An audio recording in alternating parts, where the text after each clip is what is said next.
E considerando aqui o nosso trabalho de destruir fortalezas, anulando nós sofismas e toda altivez que se levante contra o conhecimento de Deus revelado em Cristo Jesus, eu quero aqui trazer algumas reflexões e considerações sobre esse vídeo aqui que a gente vai ouvir.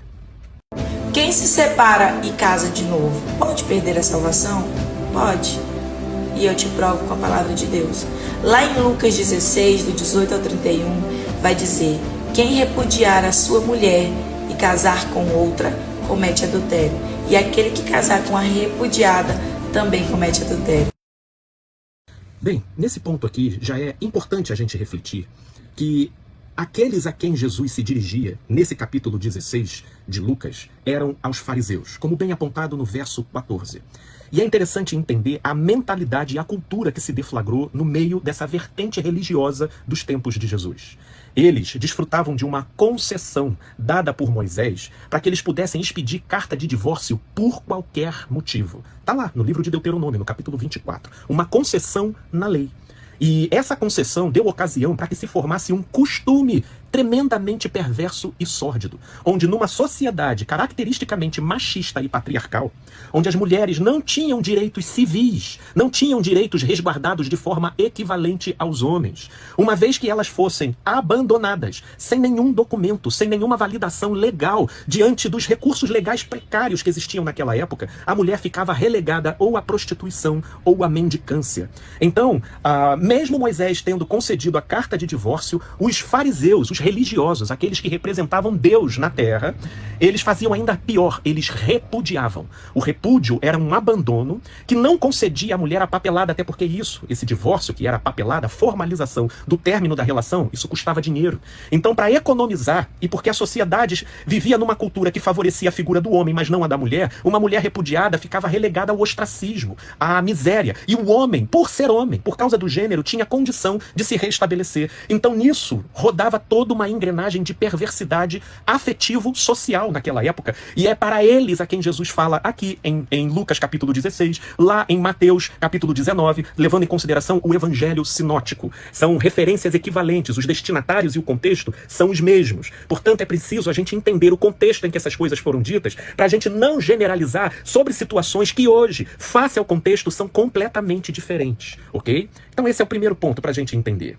E quem comete adultério não entrará no reino dos céus, pois lá em 1 Coríntios 6, do 9 ao 11, vai dizer que o adúltero não tem parte no reino de Deus. Então sim, quem vive no adultério não vai ter salvação.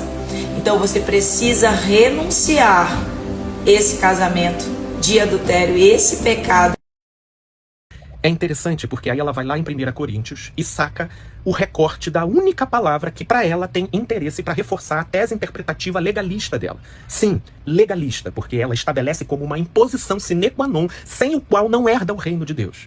Mas lá em 1 Coríntios, no capítulo 6, no trecho que ela mesma mencionou, não está só os adúlteros lá. Lá também se encontram os idólatras, que são aqueles que divinizam pastores, divinizam cônjuges, divinizam dinheiro, divinizam coisas. Estão os impuros, que são aqueles que no coração distorcem a interpretação e a intenção em relação à vida do outro. Estão lá também os ladrões, aqueles que roubam em nome da fé. Os avarentos, que são aqueles tremendamente apegados às coisas, aos bens materiais e aos dinheiros. Todos eles não herdarão o reino dos céus. E é interessante que lá em Mateus capítulo 5, Jesus pega a coisa e coloca o buraco muito mais embaixo. Ele diz: ouviste o que foi dito aos antigos, não matarás, porém eu vos digo que se no coração você já entrar em dissensão com seu irmão, você já é réu de juízo. Ouviste o que foi dito aos antigos, não adulterarás, porém eu vos digo que se no coração você intencionar alguma outra coisa, você já é réu de juízo.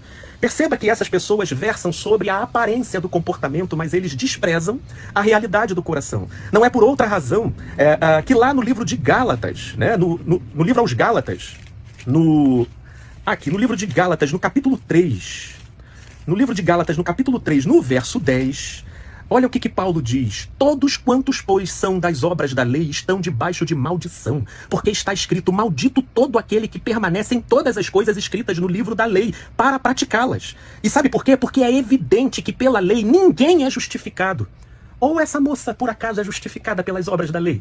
Ela acha que porque ela não adultera no sentido de estar no primeiro casamento dela, os pensamentos delas estão purinhos. Ela nunca teve uma dissensão e uma contenda com algum irmão. Ela não tem nenhuma avareza, nenhum apego, nenhum medo, nenhuma culpa. Meu Deus, eu fico assim... Me dá dó a mentalidade dessas pessoas, pelo modo como elas interpretam para os outros, mas estabelecem juízo sobre si mesmas, porque como Jesus disse, com a medida com que medirdes, vós serão medidos também. Por isso não julgueis para que não sejais julgados, disse Jesus. E antes que você venha dizer que eu estou sendo julgadora, que eu estou sendo Deus, né, querendo ser Deus na vida de alguém, eu estou provando na Bíblia, né? Eu estou mostrando para vocês que é dentro da palavra de Deus que fala isso. Então assim, não adianta você dizer, ah não, mas eu me rendi ao Senhor, eu pedi perdão, Deus vai me perdoar. Sim, Deus perdoa. Deus perdoa sim. Só que Ele diz que não entra no reino dos céus quem continua. Então Deus te perdoa, mas se tu não abandonar o pecado que você vive, infelizmente você não chega lá. Essa é a realidade do que Deus fala. Então não cobre de mim, cobre do Senhor, né? Diga para Deus, poxa Deus, por que você foi tão duro assim, né, na palavra? Mas isso é claro, porque Deus, Ele não quebra princípios.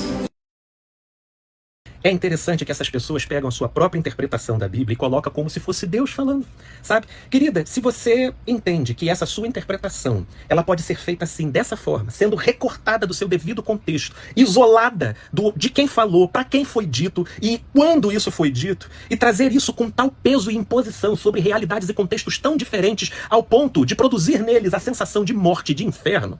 Querida, por que você não interpreta, por exemplo, 1 Coríntios capítulo 14, verso 34? Conservem-se as mulheres caladas nas igrejas, porque não lhes é permitido falar, mas estejam submissas como também a lei o determina. Não, Felipe, mas aí você tem que pegar o contexto. Isso daí o apóstolo Paulo está... Ah, aqui tem contexto. Os outros textos não têm.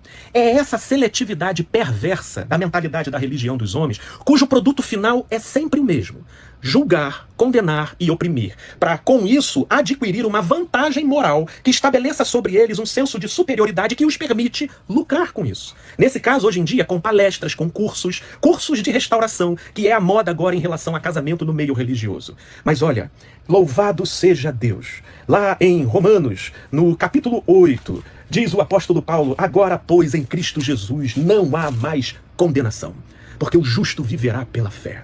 Quem crer nisso se basta. E se você não teve boa ocasião de permanecer no seu casamento, infelizmente, seja por imaturidade ou por falta de caráter dos envolvidos, assim como a cruz, a vida, morte e ressurreição de Jesus permitiu ao ser morrer e nascer de novo, por que não também o matrimônio e todas as coisas concernentes a essa vida? É para pensar, gente boa, paz e luz, meus amigos e amigas.